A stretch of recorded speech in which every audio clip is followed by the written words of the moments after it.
Hello students, a very good afternoon to all of you. आज हम अपने lecture में एसिड बेस और सॉल्ट्स जो हमने चैप्टर सेकंड शुरू किया है एनसीईआरटी का क्लास 10th के लिए, उसी में थोड़ा सा आगे इंडिकेटर्स के बारे में बात करेंगे। पिछली वीडियो में हमने एसिड और बेस क्या होते हैं इसके बारे में बात करी थी, बाद में हम सॉल्ट्स के बारे में भी बात करने वाले हैं। अगर हम बात करें एसिड और बेस, हमने कहा था ऐसे सब्सटेंसेस जो खाने में खट्टे हों, सोर इन टेस्ट, और जो बिटर हों that is basic in nature. ठीक है, जो खट्टे हों एसिड और जो कड़वे हों वो बेस। लेकिन बच्चे आप सोच के देखिए, क्या हम सभी चीज़ों को टेस्ट करके ये बता सकते हैं कि एसिड है या बेस है? हमने कहा एसिड्स और बेस बेसिकली बहुत ज़्यादा कोरोसिव होते हैं। कुछ माइल्ड होते हैं जो ईटेबल होते हैं, जिनको हम खा सकते हैं, लेकिन कुछ ऐसे भी एसिड्स होते हैं जो बहुत ज़्यादा कोरोसिव होते हैं। अगर मैं बात करूँ concentrated sulphuric acid, concentrated HNO3, HCl, इनको हम टेस्ट से तो बिल्कुल नहीं बता सकते। तो इसका मतलब क्या हुआ, हमें कुछ और मेथड्स भी देखने पड़ेंगे कि आप एसिड और बेस को कैसे एक दूसरे से डिफ्रेंशिएट कर सकते हो, कैसे आप ये बता सकते हो कि ये चीज़ एसिड है और ये चीज़ बेस है, क्योंकि टेस्ट करके बताना this is not possible for every acid and base. ठीक है, तो आज हम बात करने वाले हैं कि एसिड और बेस को आप कैसे डिफरेंशिएट कर सकते हैं। Methods to differentiate between acid and base, between acids and base, acid और बेस को डिफरेंशिएट करने के लिए। तो एसिड और बेस को डिफरेंशिएट करने के लिए हम जो सब्सटेंसेस यूज करते हैं they are called indicators. They are called indicators.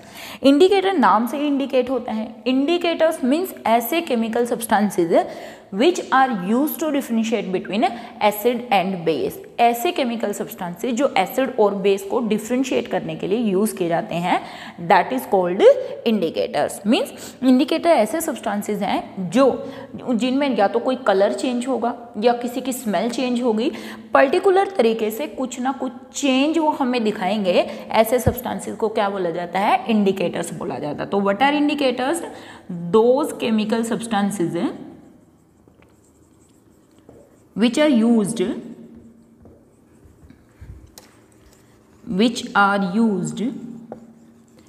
to differentiate between acid and base, acid and base by change in color, change in order etcetera, change in order. ठीक है, तो इंडिकेटर ऐसे substances हैं जो acid और base को differentiate करेंगे। For example आज हम इन्हीं इंडिकेटर्स को थोड़ा सा डीपली स्टडी करने वाले हैं कि इंडिकेटर्स क्या हैं। Indicators are of 3 type. Indicators are basically classified into 3 type. कौन कौन से 3 type? That is first one is natural indicator, natural indicator. Second one synthetic indicator, and third one is the olfactory indicator.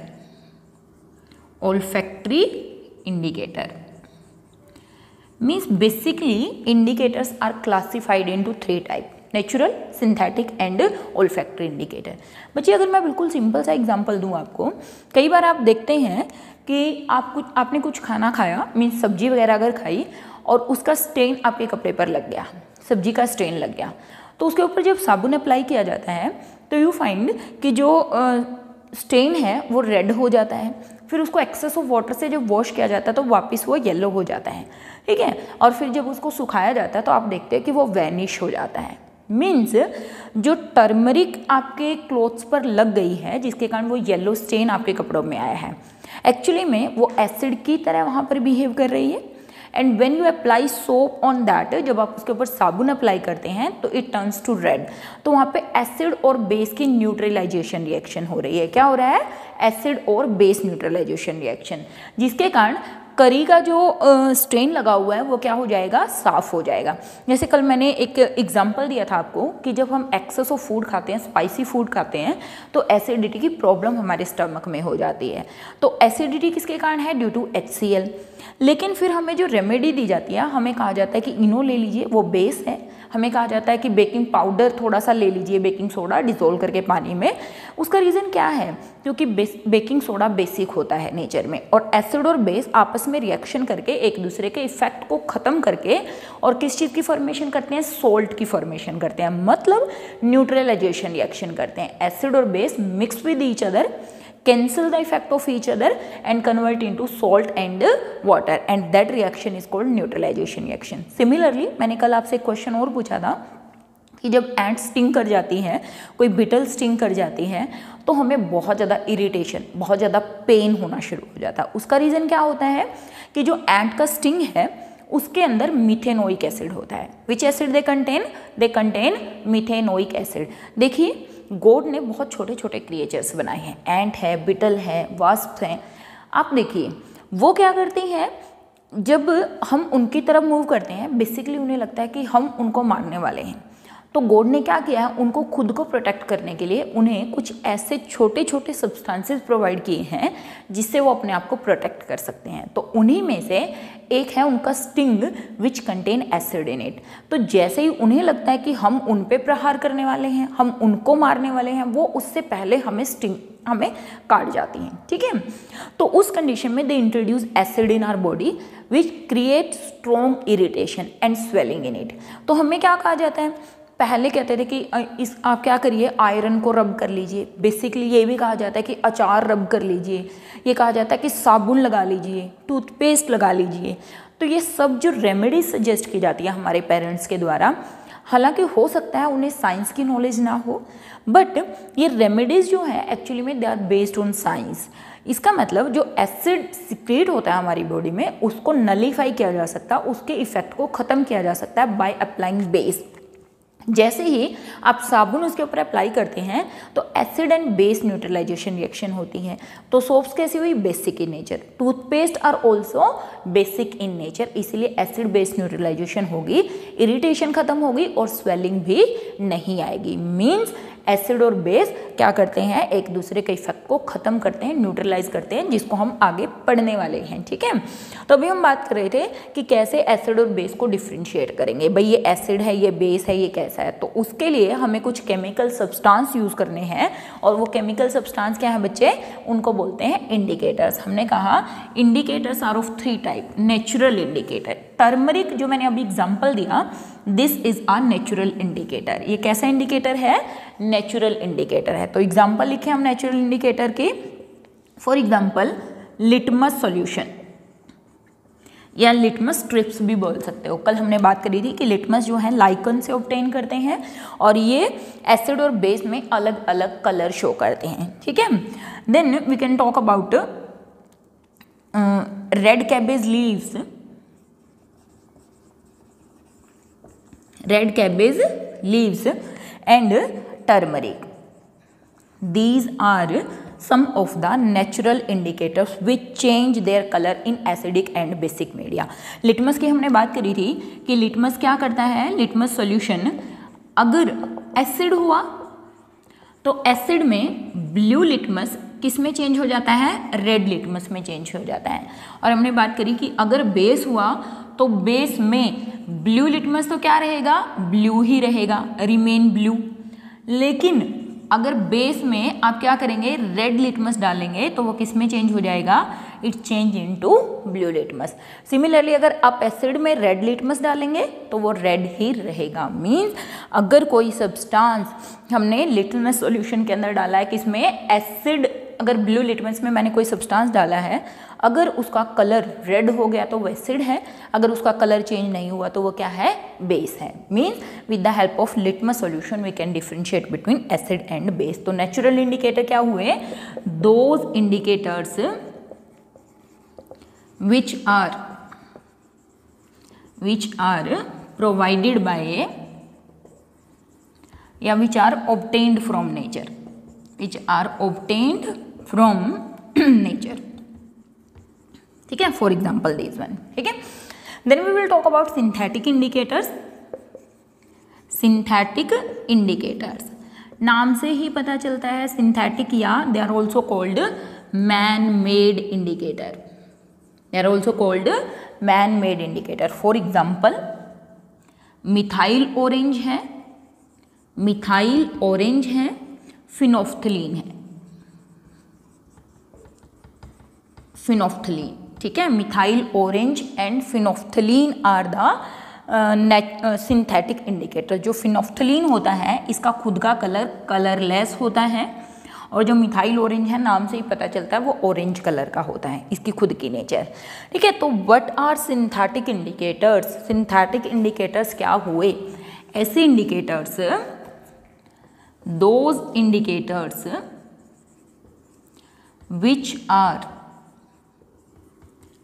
which are made by human beings by using some chemical reactions in laboratory, यानी कि ऐसे indicators जो man made indicators होते हैं, nature ने provide नहीं किया है उनको, they are synthesized by man by doing some chemical reaction in the laboratory. They are called synthetic indicator. For example, methyl orange and phenolphthalein are the synthetic indicator. These are the synthetic indicator. अभी बात करेंगे आगे चल के कि किस तरीके से इनका कलर चेंज होता है, मिथाइल ऑरेंज का कैसे चेंज होता है और फिनोफ्थलीन का कैसे चेंज होता है, ठीक है। And the third category about indicators is olfactory indicator. देखिए ओल्फैक्टरी इंडिकेटर की बात करेंगे हम तो हमें मालूम है ओल्फैक्टरी का मीनिंग होता है which can be senses by our organs, means जिसको आप स्मेल कर सको, जिसको आप देख सको बेसिकली, है ना, जिसको आप फील कर सको। ओल्फैक्टरी का मीनिंग ये हुआ। तो what are olfactory indicators? Olfactory indicators are those indicators whose smell changes in acidic and basic media. Means हमें ओल्फैक्टरी इंडिकेटर से कैसे पता चलेगा? ये ऐसे इंडिकेटर्स हैं जिनकी स्मेल एसिडिक और बेसिक मीडियम में बदल जाती है, मतलब चेंज हो जाती है, ठीक है ना। ऐसे इंडिकेटर्स को क्या बोलते हैं? Olfactory indicators. एग्जाम्पल अभी लिख लेते हैं साथ में। तो what are olfactory indicators? Those indicators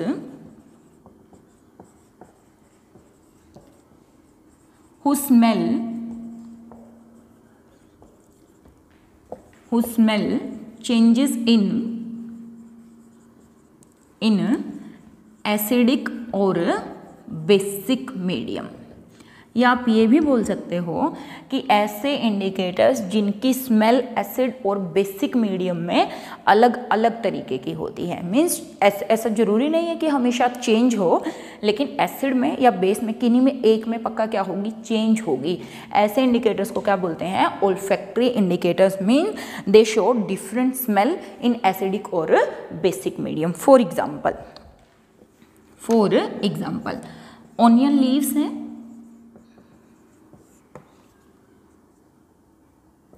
peels बोल सकते हो, ओनियन ONI, ऑनियन पील्स हो गई, दैट इज वनीला एसेंस है, ठीक है ना। क्लोव ऑयल है। हमें मालूम है इन सबकी एक पर्टिकुलर स्मेल होती है, इन सबकी क्या होती है? एक पर्टिकुलर स्मेल होती है। अगर आप NCERT रीड कर रहे हैं साथ में तो आप देखेंगे आपको एक गिवन एक्टिविटी है बुक के अंदर, ठीक है। उस एक्टिविटी में आपको क्या बोला हुआ है कि आप क्या करिए, ऑनियन को चॉप कर लीजिए छोटे छोटे पीसेज में, ठीक है। और चॉप्ड ऑनियन में क्या कीजिए, वाइट कलर का कोई भी क्लॉथ ले लीजिए, उसकी ऐसे छोटी छोटी स्ट्रिप्स बना लीजिए वाइट कलर की, ठीक है। और क्या करिए, जो चॉप्ड ऑनियन आपने लिया है, जो चॉपिंग की हुई है, उस चॉप्ड ऑनियन और जो आपने लीव ये क्लॉथ लिया हुआ है, इन सबको क्या करिए 5-6 स्ट्रिप्स ले लीजिए और साथ में चॉप्ड ऑनियन, और इसको पूरी रात एक पॉलीथिन में बांध कर रख दीजिए। इससे क्या होगा बच्चे, हमें मालूम है कि ऑनियन की एक बड़ी पर्टिकुलर स्मेल होती है जो सबको मालूम है। तो हम सुबह जब उठेंगे या उसको खोलेंगे तो हम पाएंगे ये जो स्ट्रिप्स हमने यहाँ पर बनाई है इनके अंदर बिल्कुल ऑनियन जैसी स्मेल आना शुरू हो जाएगी। Now these strips behave like olfactory indicator. अब ये स्ट्रिप्स किसकी तरह बिहेव करेंगी, ओल्फैक्टरी इंडिकेटर्स की तरह बिहेव करना स्टार्ट कर देंगे। अब हमें देखिए करना क्या है, हमें ये करना है कि हमारे पास एक सॉल्यूशन है, यहाँ पर वी हैव अ सॉल्यूशन, लेकिन हमें मालूम नहीं कि वो एसिड है और बेस है। We have no idea about its nature कि वो एसिड है या फिर बेस है, और मुझे डिफ्रेंशिएट करना है कि ये एसिड है या बेस है। हमने कहा कि हो सकता बहुत डेंजरस एसिड या बेस हो, तो हम क्या नहीं कर सकते, टच करके या फिर उसको स्मेल कर हम उसको खाकर नहीं बता सकते कि ये एसिड है या बेस है। तो हमें क्या करना पड़ेगा, कोई ना कोई इनमें से इंडिकेटर यूज़ करना पड़ेगा।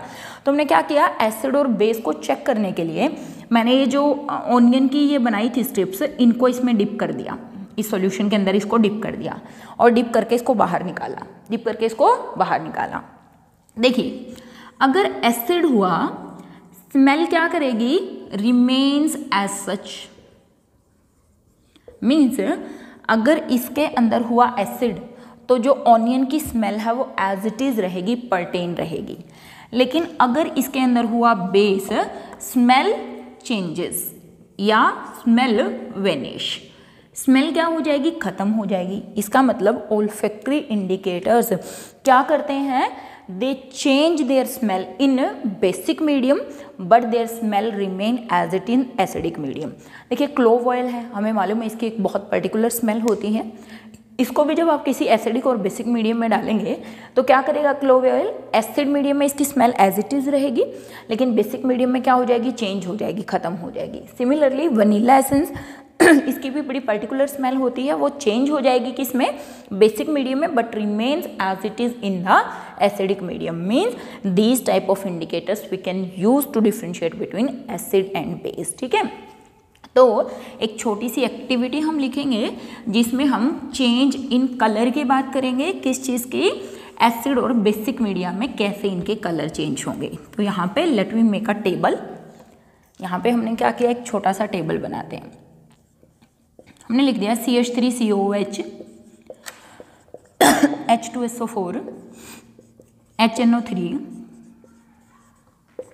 KOH, NaOH, MgOH twice, COOH, ठीक है।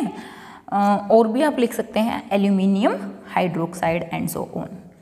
यहाँ पर हम लिख रहे हैं लिटमस, ब्लू लिटमस और रेड लिटमस। यहाँ पर हम लिख रहे हैं मिथाइल ऑरेंज, थोड़ा सा छोटा करना पड़ेगा। यहाँ पे ब्लू लिटमस, यहाँ पे रेड लिटमस, यहाँ पे हम ले रहे हैं मिथाइल ऑरेंज, आप समझ जाइएगा। यहाँ पर हम ले रहे हैं फिनोफ्थलीन, यहाँ पर हम ले रहे हैं ओल्फैक्टरी इंडिकेटर्स, ओल्फैक्टरी इंडिकेटर्स। ठीक है, तो यहाँ से बात करें, एसिड क्या करते हैं, they turn blue litmus to red. Red litmus में कोई कलर चेंज नहीं होगा। मिथाइल ऑरेंज एसिड में रेड हो जाता है। मिथाइल ऑरेंज का कलर कैसा हो जाता है एसिड में, रेड। और जो फिनोफ्थलीन है बच्चे, ये एसिड में कलरलेस रहता है। एसिड में कैसा रहता है, कलरलेस। और एसिड में जो स्मेल है वो क्या करेगी, पर्टेन्स करेगी, means remains same, remains same. ठीक है, वापिस H2SO4 की बात करिए तो सेम बिहेवियर शो होगा, रेड कलरलेस पर्टेन्स। HNO3 की बात करिए तो सेम बिहेवियर शो होगा। KOH की अगर हम बात करेंगे तो ब्लू लिटमस ब्लू ही रहेगा, और जो रेड लिटमस है वो किस में चेंज हो जाएगा, ब्लू लिटमस में चेंज हो जाएगा। Red litmus turns to blue. और जो मिथाइल ऑरेंज है उसमें ये येलो कलर देगा। मिथाइल ऑरेंज बेस जो होगा वो मिथाइल ऑरेंज में कैसा कलर देगा, येलो कलर देगा। और जो फिनोफ्थलीन है वो कैसा कलर देगा, ये देगा light pink, light pink, you can write pink also. ठीक है, और बेस में जो स्मेल होगी वो क्या हो जाएगी, स्मेल डिसअपियर, डिसअपियर नहीं बोलेंगे, स्मेल वेनिश। स्मेल क्या हो जाएगी, वेनिश हो जाएगी, खत्म हो जाएगी। बेस है वापस, तो आप देखेंगे इसमें कोई असर नहीं होगा। सेम ऑब्जर्वेशन, मैग्नीशियम हाइड्रोक्साइड में same observation, then acetic acid में ऊपर वाली observation that is blue litmus turns to red, red litmus में कोई चेंज नहीं, it turns to red, it remain colourless, it smell जो क्या करेगी, परटेन करेगी, रिमेन्स एज इट इज। और अगर हम वापस बात करें बेस की, इस पर कोई फर्क नहीं पड़ेगा, ये किस में चेंज हो जाएगा, ब्लू लिटमस में चेंज हो जाएगा, ये येलो हो जाएगा, ये लाइट पिंक हो जाएगा, इसकी स्मेल क्या करेगी, वेनिश हो जाएगी। मीन्स हमसे पेपर में ऐसे क्वेश्चंस भी पूछे जा सकते हैं कि you have provided with a substance which is acidic in nature, what is the change in the color when phenolphthalein is added to it, what is the change in color when methyl orange is added to it, how the smell change when olfactory indicator vanilla essence, clove oil that is added to it and so on। तो बेटा इस चीज़ को ध्यान रखना है, most probably इस चीज़ को ध्यान रखना है कि एसिड्स के अंदर मिथाइल ऑरेंज का कलर रेड हो जाता है, बेस के अंदर ये येलो हो जाता है। फिनोफ्थलीन एसिड में कलरलेस रहता है, खुद भी कलरलेस होती है इसकी nature, methyl orange orange colour का होता है, लेकिन ये बेसिक मीडियम में क्या हो जाता है, पिंक कलर में चेंज हो जाता है। और स्मेल हमने कहा एसिड में एज इट इज़ रहती है और बेस के अंदर स्मेल क्या हो जाती है, डिस्ट्रॉय हो जाती है, ख़त्म हो जाती है, वेनिश हो जाती है। तो these are some of the observation. अच्छा, एक मैं छोटी सी बात और बताऊँगी आपको कि ये जो डाइल्यूट एसिटिक एसिड है, डाइल्यूट एसिटिक एसिड, प्लीज़ इस टेबल को अच्छे से बनाइएगा और इसको याद भी करिएगा, ठीक है। डाइल्यूट एसिटिक एसिड को विनेगर बोलते हैं, ठीक है ना। Dilute acetic acid solution is known as vinegar, जिसको हिंदी में हम सिरका बोलते हैं, जिसको हम अचार में डालते हैं, प्याज खाते हैं हम सिरका डाल के। तो इसका मतलब जो विनेगर हुआ यानी कि एसिड का डाइल्यूट सॉल्यूशन हुआ वो ईटेबल है, means it is very very mild acid जो खाया जा सकता है। लेकिन अगर मैं बात करूँ dilute HNO3, dilute H2SO4, these are very corrosive in nature, इनको नहीं खाया जा सकता। तो ये क्या हुए, some of the difference between acid base and that is change in the colour of various indicators, ठीक है ना, between acidic and in acidic और बेसिक मीडियम। एक लाइन में और अपने लेक्चर को यहीं पर ख़त्म करेंगे। वो क्या कि एसिड और बेस के लिए हम एक और मेथड यूज़ करते हैं, that is pH scale, pH scale. And what is meaning of pH, pH का मतलब होता है power of hydrogen. What is the meaning of pH, इसका मीनिंग होता है पावर ऑफ हाइड्रोजन, पोटेंज, ठीक है ना, पोटेंज वर्ड से लिया गया है पावर, पावर ऑफ हाइड्रोजन। और पीएच जो होता है उसको लिखते हैं negative logarithm of H3O positive ion concentration और negative logarithm of H positive ion concentration. अब आप सभी मेरे से ये मत पूछिएगा कि मैम ये लॉग क्या होता है, क्योंकि जब सही टाइम आएगा मैं आपको ये अपने आप बता दूंगी कि इसका मीनिंग क्या है, ठीक है। आने वाले टाइम में जब आप एसिड और बेस से बिल्कुल फेमिलियर हो जाएंगे, पीएच तक पहुंच जाएंगे कि पीएच क्या है, कैसे डिटरमाइन करेंगे, तो उस टाइम पे मैं अपने आप आपको ये चीज़ बताऊंगी कि पीएच कैसे निकालते हैं किसी भी एसिड के लिए या किसी भी बेस के लिए, ठीक है। तो ये जो पीएच स्केल होता है ये 0 से शुरू होता है और बेसिकली 7 और फिर यहाँ से 14 तक रीच कर जाता है, ठीक है। अगर किसी भी एसिड का पीएच 7 से कम है तो वो एसिड कहलाता है। अगर किसी भी सब्सटेंस का पीएच क्या है, लेस देन 7 है, ठीक है, तो वो क्या हुआ, एसिड हुआ, लेस देन 7। और if pH is more than 7 तो वो सब्सटेंस क्या होगा, that is called base. Universal indicators भी हम यूज़ करते हैं, जिनको आने वाले लेक्चर्स में हम डिस्कस करेंगे कि यूनिवर्सल इंडिकेटर क्या है, पीएच स्केल क्या है। ये भी बेसिकली हमें, इससे भी हमें पता चलता है अगर किसी भी सब्सटेंस का पीएच हमें प्रोवाइड कर रखा है, हमें कह रखा कि ये सब्सटेंस इसका पीएच इतना है, तो आप बताइए एसिड है या बेस है। अगर पीएच 7 से ऊपर हुआ तो वो बेसिक होगा। जैसे जैसे 7 से ऊपर बढ़ते जाएंगे, 14 तक रीच करते जाएंगे, पीएच मैक्सिमम होता जाएगा, उतना ही बेसिक कैरेक्टर स्ट्रॉन्ग होता जाएगा। मतलब अगर किसी सब्सटेंस का पीएच 14 है तो इसका मतलब वो बहुत ज़्यादा स्ट्रॉन्ग बेस है, जैसे कि NaOH 1 मोलर। जैसे जैसे pH घटता जाएगा, अगर किसी का pH 1 है, 0.1 है, 0.2 है, तो वो क्या होगा, उतना ही ज़्यादा स्ट्रॉन्ग एसिड होता चला जाएगा।